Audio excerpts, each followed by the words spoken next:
Hola, buenas tardes.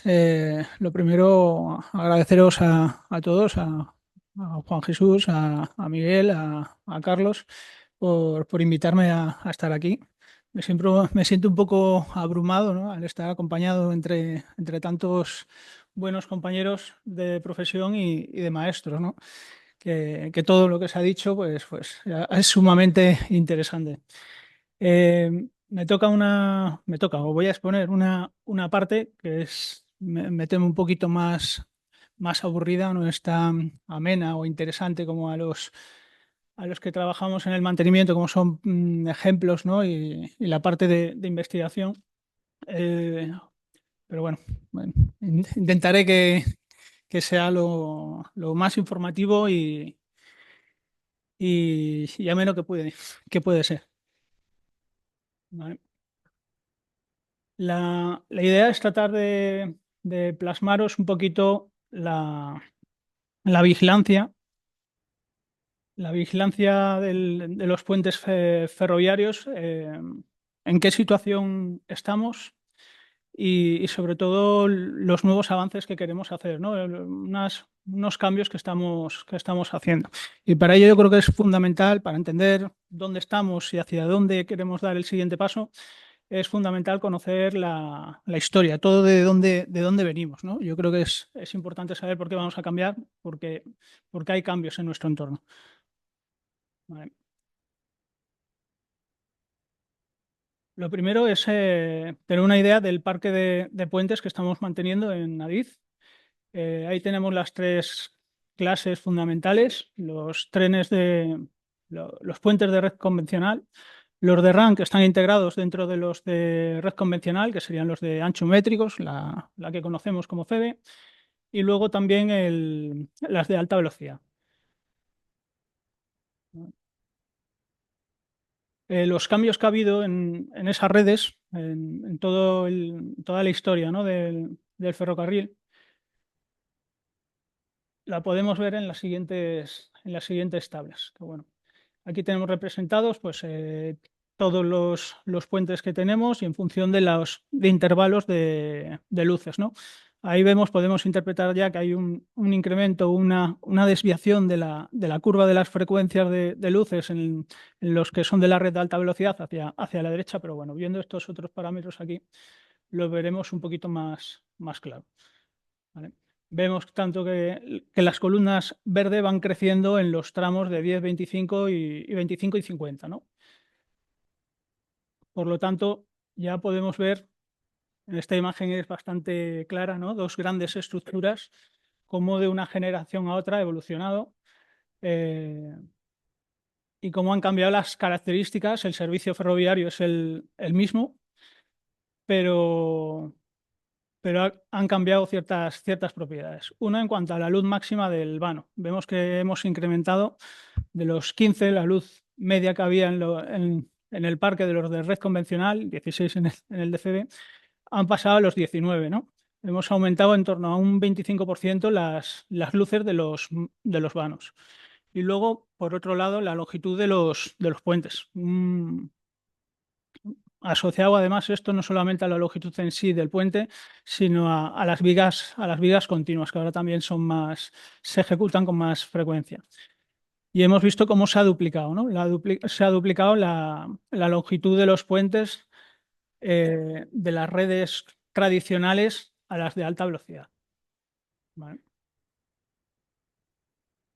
Por otro lado, otro cambio que ha habido no solamente es en las características de los puentes, sino que lo que ha cambiado también mucho es las velocidades de circulación, ¿no? El servicio que se presta no solamente es sobre un histórico de puentes que ha cambiado las características, sino que además el servicio es más exigente.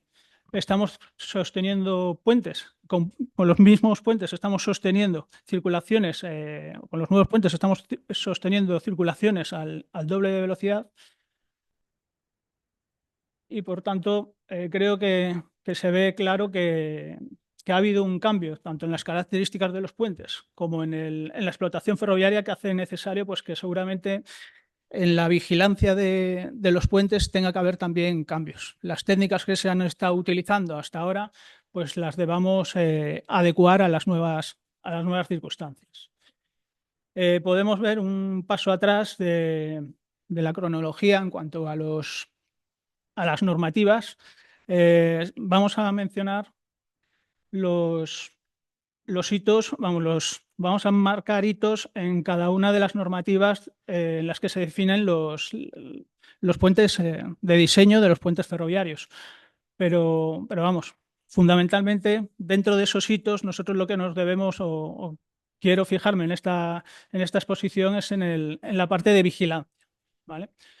Las normativas que tenemos son estas, las del 902, la de 1902, que es una normativa que ya nació, si el ferrocarril nació en 1850, ¿no? A mediados del siglo anterior, la normativa que nació en 1902 ya nació antigua, es decir, que los puentes ya estaban construidos, digamos, para cuando salió la normativa. Luego hay un intermedio importante entre el 1902 y el 1925, ¿vale?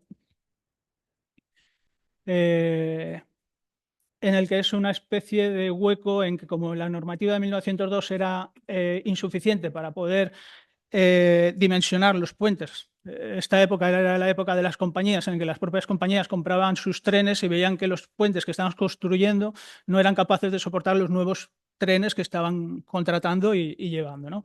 Entonces, obviamente no hacían caso a la normativa, sino que ellos mismos establecieron nuevos criterios de diseño para sus propios puentes.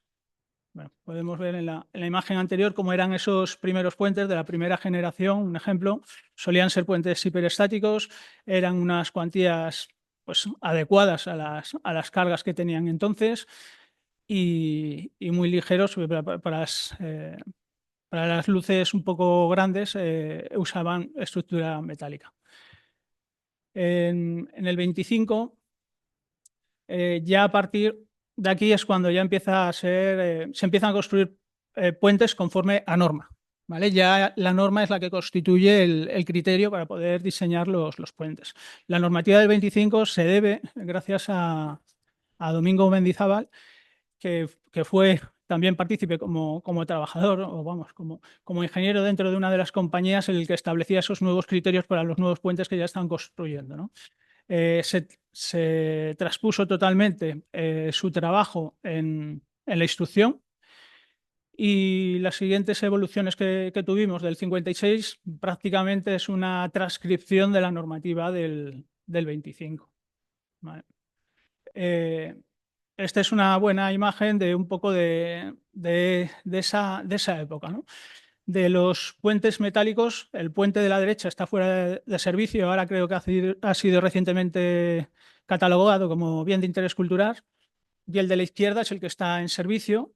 El metálico estará construido en esa transición de 1902 a 1925, y el otro puente es posterior, es entre el 50 y el 75 debe estar construido.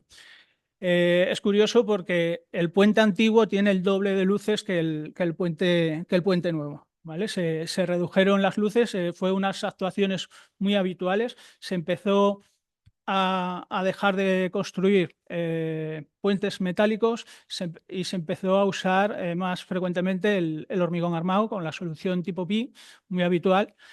Y paradójicamente los más modernos aprovecharon, en esta ocasión no, pero en otras ocasiones aprovechaban pilas y estribos e intercedían en medio de la luz, sustituían el tablero metálico por uno de hormigón y ponían en medio pilas de hormigón. ¿Vale? Es curioso y se puede ver un buen observador puede ver la historia cuando ve un puente y ve una pila de fábrica y las alternas unas pilas de hormigón en masa un poco más rústicas. Pero tenemos que llegar hasta el 75, en el que ya se separa la parte de la normativa. Todas las anteriores normativas eran instrucciones tanto de carreteras como ferroviarias, y la del 75 es la primera vez que se separa y se independiza de la normativa de diseño de los puentes carreteros.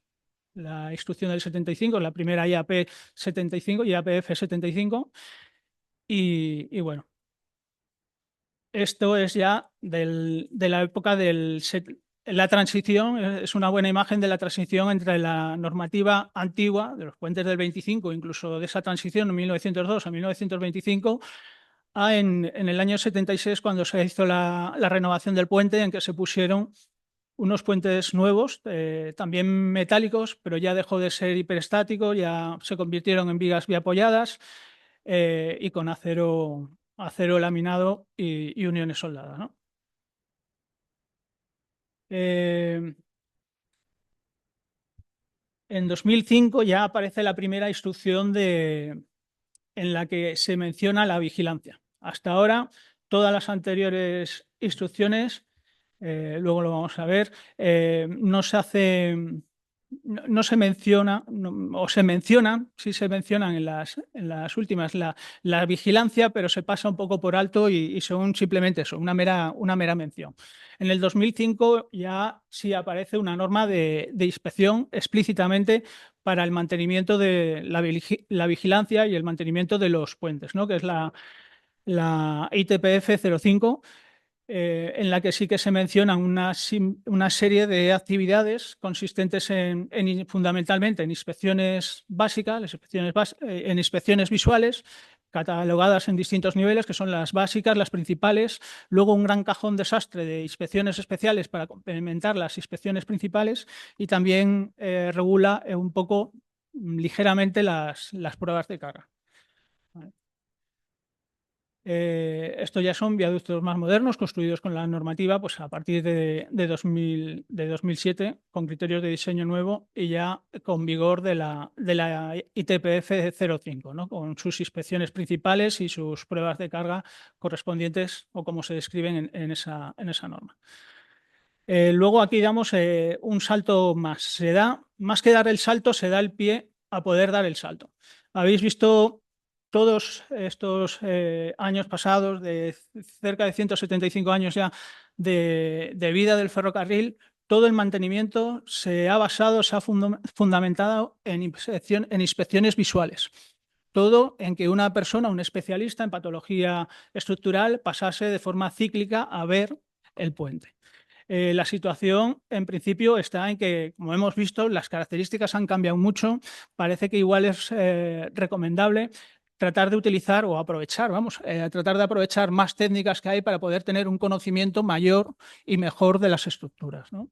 Y esta normativa, el REVINFE 23, que ha derogado la normativa del 2005, pues por primera vez abre el pie abre la ventana o el camino a poder realizar monitorización. Si por algunas circunstancias no pueden inspeccionarse visualmente, porque esas situaciones se daban, mientras que estamos incumpliendo ley por circunstancias sobrevenidas, porque era incapaz de poderse acceder de forma práctica a esas estructuras, pues nos abre el camino de que si hay una monitorización, una instrumentación de esa estructura de forma adecuada que nos pueda verificar que el estado es el adecuado, pues, pues no tiene por qué hacerse una inspección visual, ¿no?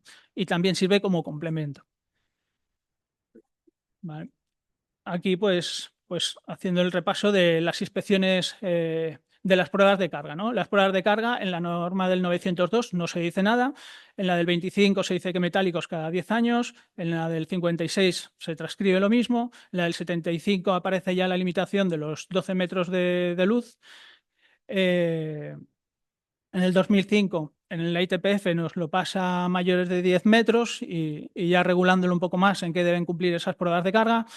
Y en el 2023 las características de las pruebas de carga son exactamente las mismas, solamente, bueno, y ahondando un poquito, detallando un poco más la norma de qué parámetros se deben tomar en las pruebas de carga, pero abriendo el camino a la instrumentación y a la monitorización.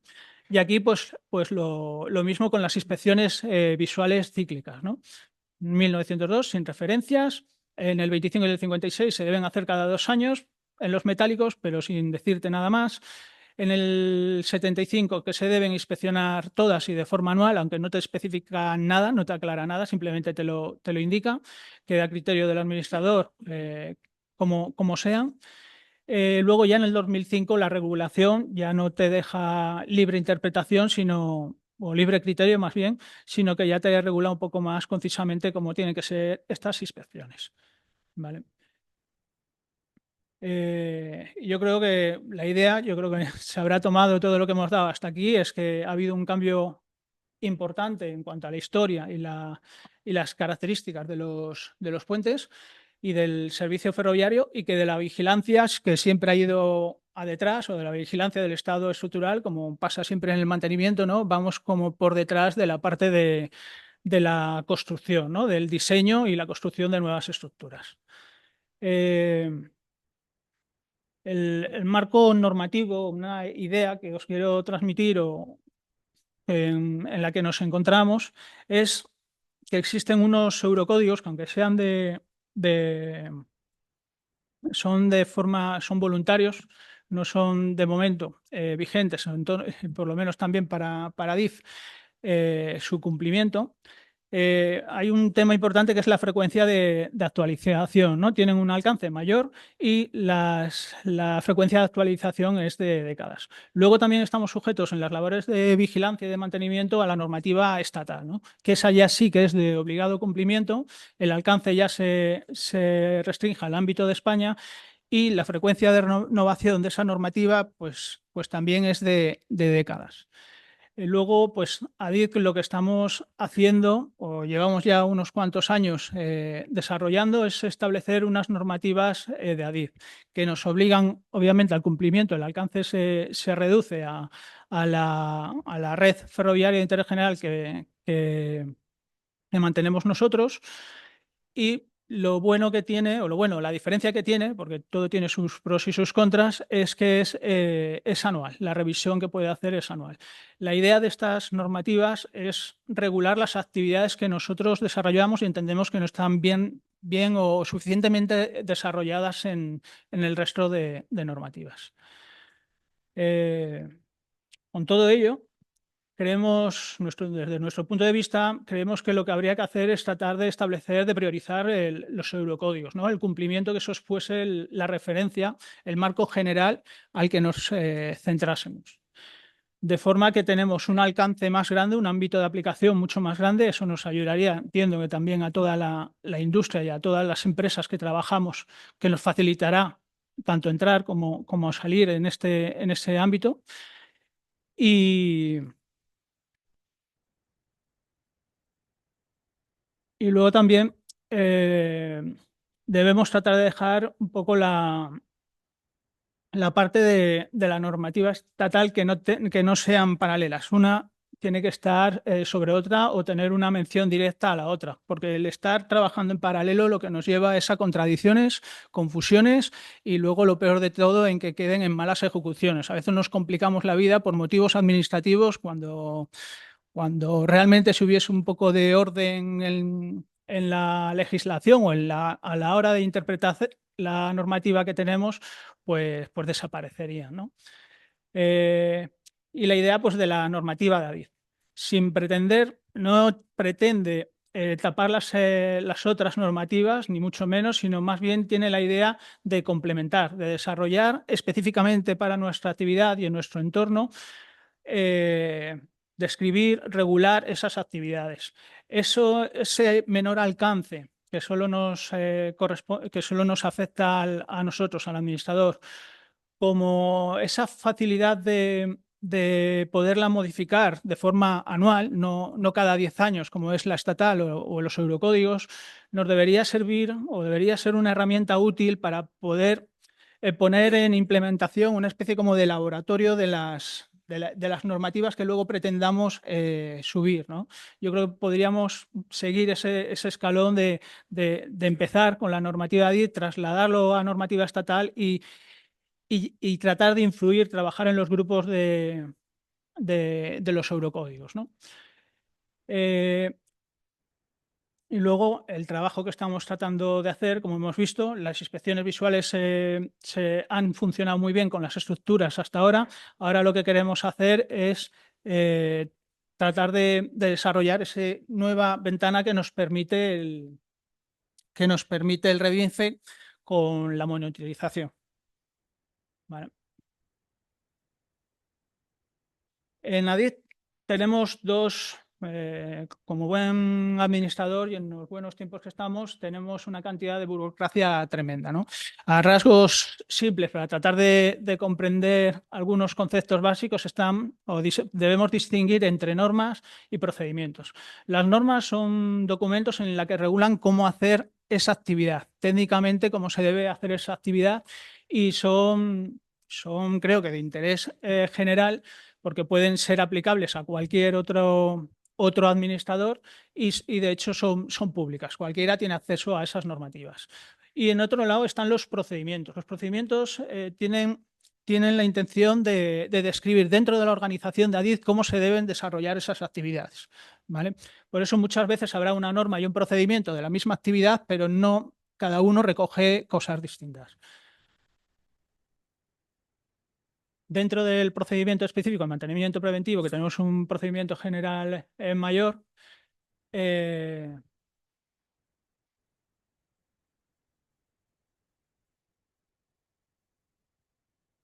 debemos distinguir entre mantenimiento predeterminado dentro del procedimiento, lo tenemos así especificado, el que se realiza de acuerdo a intervalos, es decir, ahí entrarían las inspecciones básicas y las pruebas cíclicas, las inspecciones visuales de los puentes y las pruebas de carga de los puentes ferroviarios, y luego el mantenimiento predictivo, ¿vale? Basado en el seguimiento de parámetros significativos que nos ayuden a identificar de forma con previsión adecuada, nos ayuden a identificar posibles anomalías o necesidades de actuación, ¿vale?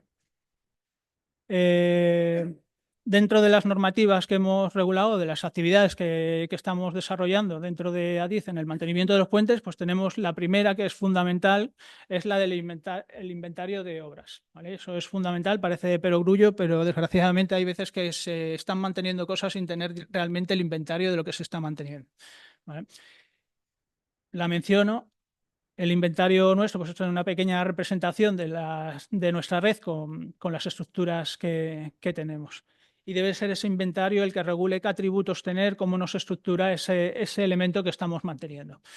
Luego tenemos las actividades, lo que hemos estado dedicando nuestro esfuerzo estos últimos años es a regular esas actividades a consolidar esas actividades que ya teníamos, ¿no? Que es la inspección básica y la inspección principal. Pues complementamos y hemos ayudado, de hecho, ha servido de inspiración al propio Redinfe. El propio Redinfe tomó propuesta de lo que había en estas normativas ya vigentes de ADIF, el cómo desarrollar estas inspecciones visuales. Inspecciones que pueden ser sencillas o no tan sencillas como en otras estructuras. Las inspecciones especiales, eso es otro tema en el que estamos trabajando mucho y queremos desarrollar más, que es especificar, es desarrollar, dar criterios, pautas de cómo deben realizarte cierto tipo de inspecciones de especialidad, ¿no? Como cuando vamos al médico, hasta ahora hemos estado yendo al médico, del médico general, y creemos que habrá que hacer pruebas de especialista, ¿vale? Y es lo que tratamos de desarrollar en las inspecciones especiales. Estamos trabajando pues en varias. Ahora, una que tengo yo especialmente ganas son la de los aparatos de apoyo. Tenemos normas relativas a las pruebas de carga, inspecciones especiales de caracterización dinámica de puentes, a forma de complementar las pruebas de carga tradicionales o aquellas pruebas de carga que hemos heredado que no nos caracterizaban dinámicamente el puente, pues un ensayo, hemos tratado de regular ese ensayo que nos permita conocer cuáles son los parámetros o características dinámicas de la estructura. Tenemos luego procedimientos de compatibilidad estática y dinámica, que lo estamos trabajando ahora, y también para los transportes excepcionales, algo similar a la circular que tienen en la Dirección General de Carreteras. Luego, por otro lado, ya en la parte final y englobado dentro de ello, tenemos el plan de actuaciones, que es cómo hacer el seguimiento a las estructuras, tanto del resultado de las inspecciones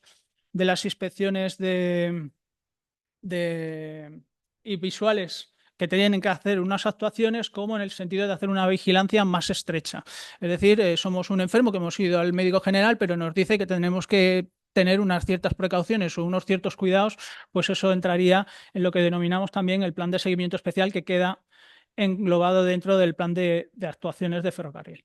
Este es otro de las nuevas patas que estamos intentando de desarrollar para apoyarnos y sostener la parte de la vigilancia de estructuras. Lo básico es proceder a la monitorización, instrumentación de circunstancias, de situaciones extraordinarias, tratar de representarlo todo de una forma, poder trabajar de uniformizar criterios, pero no por ello perder de que se nos puedan escapar de la observación cualquiera de los puentes de la red. Pues esto lo tenemos que tener que de una forma sencilla, tenemos que ser capaces de manejar esa información, ¿no? Y estos son los nuevos proyectos que estamos sacando, de tratar de instrumentar y establecer de forma muy sencilla, saber qué es lo que necesitamos, describir cómo es la estructura, definir la instrumentación que requiere para medir esa necesidad y luego pues hacer un seguimiento, una evaluación de esas mediciones, ¿no? En este caso, por lo que se está tomando el control es de las mediciones de las aceleraciones verticales de esas estructuras, ¿no? Nos interesaba medirlo y ahí pues vemos claramente mediante dos marcas, la amarilla y la roja, que es donde deberíamos preocuparnos e identificar qué trenes son los que nos están generando o nos pueden llegar a generar problemas, ¿vale? Esto es otro ejemplo de otra monitorización en la que le hacemos el seguimiento porque tiene una patología particular y hasta que se haga la obra de inversión que lo regularice o lo vuelva a tener en situaciones en condiciones ordinarias, pues le hacemos el seguimiento, ¿vale? Y bueno, esto es todo. Muchas gracias. Gracias.